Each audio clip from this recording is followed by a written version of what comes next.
নমস্কার দর্শক, আমি সব্যসাচী এসজি অ্যাস্ট্রোভিশনে আপনাদের অনেক স্বাগত জানাচ্ছি। আজকে আমি জ্যোতিষের যে বিষয়টি আপনাদের সামনে তুলে ধরবো সেটি আপনাদের অত্যন্ত সুন্দর এবং অত্যন্ত ইনফরমেটিভ লাগবে, এবং এতে আমারও যেমন জ্ঞান সমৃদ্ধ হয়েছে আপনাদেরও তেমনি জ্ঞান সমৃদ্ধ হবে এবং জ্যোতিষের প্রতি আরও বিশ্বাস ও আগ্রহ দুটোই বাড়বে। আমরা প্রায়শই অস্তগ্রহ বা নিজ গ্রহ বা পীড়িত গ্রহ এই নিয়ে আমরা প্রায়শই কিন্তু আলোচনা শুনি বা এই শব্দগুলোর ব্যবহার আমরা শুনতে পাই। এবার এখানে প্রশ্ন হলো যে ধরুন একটি গ্রহ, যে কোনো XYZ একটি গ্রহ বা প্ল্যানেট, সেই গ্রহটি অস্ত অথবা নীচ অবস্থায় অবস্থান করছে অথবা পীড়িত অবস্থায় অবস্থান করছে, তো সেই গ্রহটির কি ফল একরকম হবে? অর্থাৎ কোনো একটি গ্রহ সে যদি অস্ত হয়, অথবা সে যদি নীচ অবস্থায় থাকে, অথবা সে যদি পীড়িত অবস্থায় থাকে, এই তিনটি ক্ষেত্রেই কি ফল একরকম হয়? কারণ আমরা যখন ছক দেখি বা কুণ্ডলী আমরা যখন অ্যানালাইসিস করি তখন কিন্তু এই সমস্ত বিষয়গুলির সামনে আসে, এবং অনেকে এটাকে মানে পাশ কাটিয়েও চলে যায়, দেখে নিল অস্ত বা নিচ অবস্থায় আছে বা পীড়িত অবস্থায় আছে, সব ক্ষেত্রে হয়তো একরকম ফল বলে দেয়। কিন্তু যদি একরকমই হতো ফল, তাহলে কিন্তু এগুলোর আলাদা আলাদা নাম হতো না। অর্থাৎ অস্তগ্রহ বা নিজ গ্রহ বা পীড়িত গ্রহ, এই তিন রকম সংজ্ঞা কিন্তু হতো না। তো আসুন আমরা জানার চেষ্টা করি এই তিনটি অবস্থা, যদি একটি গ্রহ, আমরা একটি গ্রহের মাধ্যমে আমরা সেটা বোঝার চেষ্টা করব যে এই তিন রকম অবস্থার ফল কি একরকম হয় নাকি ভিন্ন হয়। প্রথমে আসছি অস্তগ্রহ। অস্তগ্রহ মানে আমি অলরেডি অস্তগ্রহের উপর একটি ভিডিও আমার করা আছে, আপনারা রেফারেন্সের জন্য সেটি দেখতে পারেন। অস্তগ্রহ মানে কি, যে যখন কোনো একটি গ্রহ সূর্যের অতি নিকটে চলে আসে, খুব কাছে চলে আসে, তখন সে কম্বাস্ট হয় বা অস্ত হয়।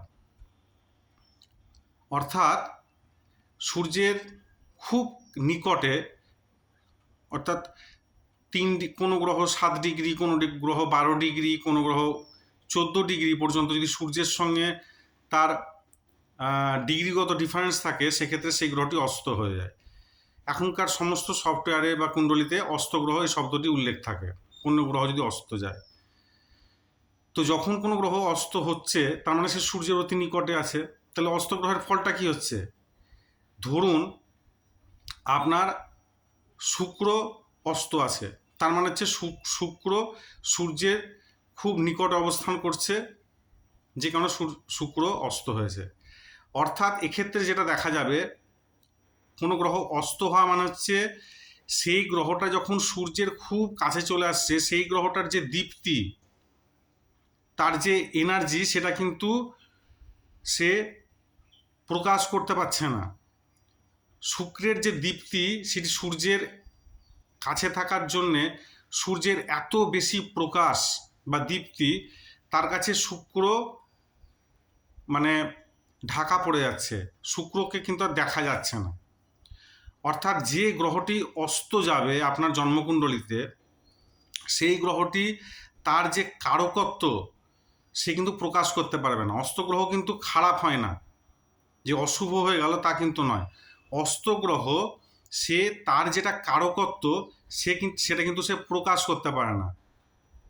অর্থাৎ সে অনেক দুর্বল হয়ে যায়, ক্ষীণ হয়ে যায়, শক্তিহীন হয়ে যায়। সূর্যের প্রকাশের কাছে, সূর্যের অত বিশালত্বের মাঝে সে কিন্তু হারিয়ে যায়। অর্থাৎ আপনার জন্মকুণ্ডলিতে যে গ্রহটি অস্ত আছে, সেই গ্রহটি কিন্তু তার যে কারকত্ব সে কিন্তু ভালো করে প্রকাশ করতে পারছে না, তার আইডেন্টিটি বোঝা যাচ্ছে না, সে নিষ্প্রভ বা নিষ্ক্রিয় অবস্থায় অবস্থান করছে। এইটা হচ্ছে অস্তগ্রহ। অর্থাৎ ধরুন আপনার যদি বুধ জন্মকুণ্ডলিতে অস্ত হয়, সেক্ষেত্রে আপনার দেখা যাবে আপনার বুদ্ধি আছে, কিন্তু আপনি বুদ্ধির প্রকাশ করতে পারছেন না। আপনার মধ্যে হয়তো অ্যানালিটিক্যাল স্কিল আছে, আপনি অ্যানালিটিক্যাল স্কিল আপনি প্রয়োগ করতে পারছেন না। আপনার হয়তো দেখা গেল শুক্র অস্ত আছে, সেক্ষেত্রে দেখা গেল আপনার আপনার মধ্যে যে একটা আর্ট কালচার বা এই সমস্ত এক্সট্রা কারিকুলার অ্যাক্টিভিটি বা শিল্পসত্তা হয়তো সেটা সুপ্ত অবস্থায় আপনার মধ্যে আছে, সেটা বহিঃপ্রকাশ হচ্ছে না। আপনার ম্যারিড লাইফে আপনার মধ্যে প্রেম ভালোবাসা সবই আছে, কিন্তু আপনি প্রকাশ করতে পারছেন না, যে কারণে আপনার প্রবলেম ক্রিয়েট হচ্ছে। অস্তগ্রহ হচ্ছে এই রূপ। কোনো কোনো ক্ষেত্রে অস্তগ্রহ নেগেটিভ ফল দেয় যদি দেখা যায় যে সূর্য ত্রিকভাবের বা ত্রিশটায় ভাবের অধিপতি হয়, অর্থাৎ অস্ত তো সূর্যের মাধ্যমেই হয়। তো সূর্য যদি আপনার জন্মকুণ্ডলিতে 3, 6, 11 অধিপতি বা 6, 8, 12 অধিপতি হয়, এই ভাবগুলোর অধিপতি হয়ে যদি কোনো গ্রহকে অস্ত করে, তাহলে কিন্তু সেই প্ল্যানেট বা গ্রহগুলি নেগেটিভ ফল দেবে। কারণ এক্ষেত্রে সূর্য কিন্তু নেগেটিভ হাউসের লর্ড। সে নেগেটিভ হাউসের লর্ড হয়ে কোনো শুভ গ্রহকে যখন সে অস্ত করে দিচ্ছে, সেই গ্রহ কিন্তু আপনাকে নেগেটিভ এফেক্ট দেবে। অর্থাৎ সূর্য যদি আপনার 3, 6, 11 অর্থাৎ 30 ভাব যেটা, সেইভাবে এবং যদি 6, 8, 12 অধিপতি হয়, অর্থাৎ ত্রিক হাউসের লর্ড হয়ে যদি কোনো যোগকারক গ্রহকে যদি অস্ত করে দেয়, সেক্ষেত্রে কিন্তু আপনি সেই যোগকারক গ্রহ থেকে আপনি নেগেটিভ ফল পাবেন। আদারওয়াইজ অস্ত গ্রহ কিন্তু খারাপ নয়, কিন্তু যদি আপনার কোনো অশুভ ভাবের অধিপতি যদি অস্ত হয় সূর্যের দ্বারা, সেটি আপনার জন্য ভালো। যদি ধরুন 6, 8, 12 অধিপতি যদি অস্ত হয়, তাহলে সেক্ষেত্রে আপনার রোগ ঋণ শত্রু বা লং টার্ম ডিজিজ বা এই সমস্ত ক্ষেত্রে কিন্তু আপনি কিছুটা হলেও রিলিফ পাবেন। তো এটা হচ্ছে অস্তগ্রহ।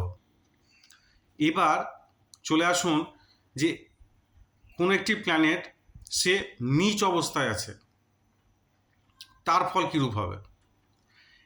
এইখানে একটু বোঝার ব্যাপার আছে। নীচ অবস্থায় যখন কোনো প্ল্যানেট থাকে, তখন কিন্তু সেই প্ল্যানেটটি উচ্চ অবস্থায় থেকে যত ভালো কর্ম করে, তার যে তার যে বেসিক যে ক্যারেক্টারিস্টিক্সগুলো আছে গ্রহের, সে উচ্চ অবস্থায় থাকলে কিন্তু সেই ট্রেডগুলো সে বাইরে প্রকাশ করে, সে ভালো গুণ দেয়। ঠিক যখন নিচ অবস্থায় থাকে একদম অপোজিট হয়ে যায়। তাতে কি হয় উদাহরণের সাহায্যে বললে বুঝতে পারবেন। ধরুন আপনার মঙ্গল উচ্চ অবস্থায় আছে। মঙ্গল উচ্চ অবস্থায় থাকা মানে কি? মঙ্গল মানে হচ্ছে সাহস পরাক্রম। তো একটা চাকু ছুরি কাঁচি এগুলো হচ্ছে মঙ্গল। এটা যখন কোনো মানুষের হাতে যায়, যদি কারোর মঙ্গল উচ্চ অবস্থায় থাকে, তাহলে সে হচ্ছে সার্জেন, ডাক্তার। অর্থাৎ আপনি চাকু ছুরি কাঁচি এগুলোর মাধ্যমে আপনি মানুষের রোগ নিরাময় করছেন, আপনি চিকিৎসা করছেন। এটা হচ্ছে উচ্চ মঙ্গলের কাজ। আর নিচ মঙ্গলের কাজ কি? নিচ মঙ্গলের কাজ হচ্ছে আপনি সেই চাকু ছুরি কাঁচি দিয়ে আপনি কোনো মানুষকে মার্ডার করছেন, আপনি খুন করছেন। অর্থাৎ উচ্চ মঙ্গল আপনাকে সেভিয়ার তৈরি করছে, আর নিচ মঙ্গল আপনাকে কিলার তৈরি করছে। এটা হচ্ছে পার্থক্য। অর্থাৎ নিচ অবস্থায় যখন কোনো গ্রহ থাকে, তার মধ্যে পাওয়ার ঠিক একই রকম থাকে। উচ্চ অবস্থাতেও যেরকম পাওয়ার থাকে, তার মধ্যে এনার্জি, তার মধ্যে যে পাওয়ার, সেগুলো সব একরকম থাকে। কিন্তু নিজ গ্রহ সে তার ওই পাওয়ার বা এনার্জিটিকে ভুল জায়গায় অ্যাপ্লাই করে, যে কারণে তার যে রেজাল্ট বা ফলাফল সেটা খুব ভয়ানক বা খারাপ হয়। ধরুন আপনার চন্দ্র নিচে আছে, তো উচ্চ চন্দ্র থাকলে আপনার মধ্যে মানসিকতা উচ্চ হবে, আপনি পজিটিভ চিন্তা ভাবনা করবেন, আপনার ঘুম ভালো হবে। সেই ঠিক বিপরীতভাবে যদি আপনার চন্দ্র নিচ থাকে, সেক্ষেত্রে আপনার নেগেটিভ চিন্তা ভাবনা হবে, আপনার মনের মধ্যে সবসময় একটা অ্যাংজাইটি, প্যানিক এ সমস্ত ঘোরাফেরা করবে। অর্থাৎ নিজ গ্রহ। সেই জন্য তো দেখবেন মানুষ যখন কি বলে, যখন আপনি কোনো খারাপ কাজ করেন, তখন তাকে বলা হয় কি যে এই ব্যক্তিটি নীচ কর্ম করেছে। অর্থাৎ তার যে ফুল যে এনার্জি বা পাওয়ার সেটাকে খারাপ কাজে সে ব্যয় করেছে। সেই কারণে তো বলা হয় যে সে নীচ কর্ম করেছে। প্ল্যানেটের ক্ষেত্রেও সেই একই রকম। সে একটা প্ল্যানেটের মধ্যে ভরপুর শক্তি আছে, ভরপুর এনার্জি আছে, সে যখন তার ওই এনার্জিটিকে খারাপ জায়গায় ব্যবহার করছে তখন সে নীচ কর্ম করছে, নীচ কাজ করছে। সেই জন্যই তাকে নীচ গ্রহ বলা হয়। অর্থাৎ নীচ গ্রহ হচ্ছে সেটা যে গ্রহটি তার এনার্জি বা শক্তিকে বা ক্ষমতাকে ভুল জায়গায় অ্যাপ্লাই করছে, সেটা হচ্ছে নীচ গ্রহ। এবার 3 নম্বর পয়েন্ট যেটা, সেটা হচ্ছে পীড়িত গ্রহ। পীড়িত গ্রহ মানে কি? কোনো একটি গ্রহ সে যখন কোনো একটি শত্রু রাশিতে অবস্থান করছে, অথবা কোনো একটি গ্রহ যখন কোনো শত্রু গ্রহের সঙ্গে অবস্থান করছে, তখন সে পীড়িত হয়ে আছে। অর্থাৎ ধরুন দেখা গেল চন্দ্র বসে আছে মকর রাশিতে, অর্থাৎ শত্রু রাশি, শনির রাশিতে বসে আছে। এক্ষেত্রে চন্দ্র কিন্তু পীড়িত হলো। অথবা দেখা গেল চন্দ্রের সঙ্গে শনি অবস্থান করছে বা রাহু অবস্থান করছে, অর্থাৎ শত্রুর সঙ্গে অবস্থান করছে, চন্দ্র এখানে পীড়িত হয়ে গেল।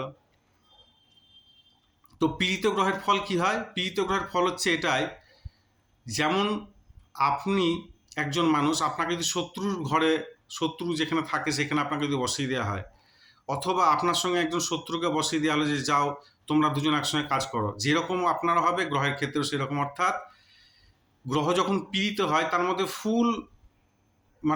তার মধ্যে একটা কাজ করার তার মধ্যে সামর্থ্য আছে, কিন্তু শত্রুর সঙ্গে অবস্থান করছে বা শত্রুর ঘরে অবস্থান করছে, তাই সে ইরিটেটিং ফিল করছে, সে বিরক্তি বোধ করছে, সে ভালোভাবে মন খুলে কাজ করতে পারছে না। একটা বিরক্তিকর পরিস্থিতি, একটা খারাপ পরিস্থিতি তৈরি হয়েছে, যে কারণে বারবার কাজে ভুল হবে, বারবার একই কাজ রিপিট করতে হবে। এইগুলো হচ্ছে পীড়িত গ্রহের ফল। অর্থাৎ যখন কোনো প্ল্যানেট পীড়িত হয় তখন কিন্তু সেই প্ল্যানেটটি তার যে কারকত্ব সেটা ভালোভাবে প্রকাশ করতে পারে না, সে বিরক্ত হয়, বারবার ভুল হয়। গ্রহ পীড়িত হলে কিন্তু সেই গ্রহের যে কারকত্ব, সেই কারকত্ব রিলেটেড কাজকর্মে বারবার ভুল হয়, বারবার রিপিটেশন হয়, যে কারণে কনফিডেন্স লেভেল নিচে চলে যায়। তখন সেক্ষেত্রে রেমেডি দিয়ে সেগুলোকে ঠিক করতে হয়। অর্থাৎ আশা করি আপনারা আমি বোঝাতে সক্ষম হয়েছি যে একটি গ্রহ সে যখন অস্ত যায়, সে যখন অস্ত হচ্ছে, আর যখন সে নীচ হচ্ছে এবং যখন সে পীড়িত হচ্ছে, তিনটির ফল যে সম্পূর্ণ আলাদা সেটি বোঝা গেল। কিন্তু তার মানে এটা বোঝা গেল যে তিনটির মধ্যে সব থেকে খারাপ কিন্তু গ্রহ যেটা হচ্ছে গ্রহ যখন নীচ অবস্থায় অবস্থান করছে, অর্থাৎ যখন সে তার পুরো এনার্জি বা ফোর্সকে যখন সে ভুল কাজে অ্যাপ্লাই করছে। তো আশা করি ভিডিওটি আপনাদের ভালো লাগবে। যদি ভালো লেগে থাকে অবশ্যই লাইক, শেয়ার এবং সাবস্ক্রাইব করবেন। আপনারা লাইক, শেয়ার, সাবস্ক্রাইব করলে আমার মধ্যে উৎসাহ বাড়ে, নতুন নতুন তথ্য আপনাদের সামনে তুলে ধরতে পারি। অনেক অনেক ভালো থাকবেন। ধন্যবাদ।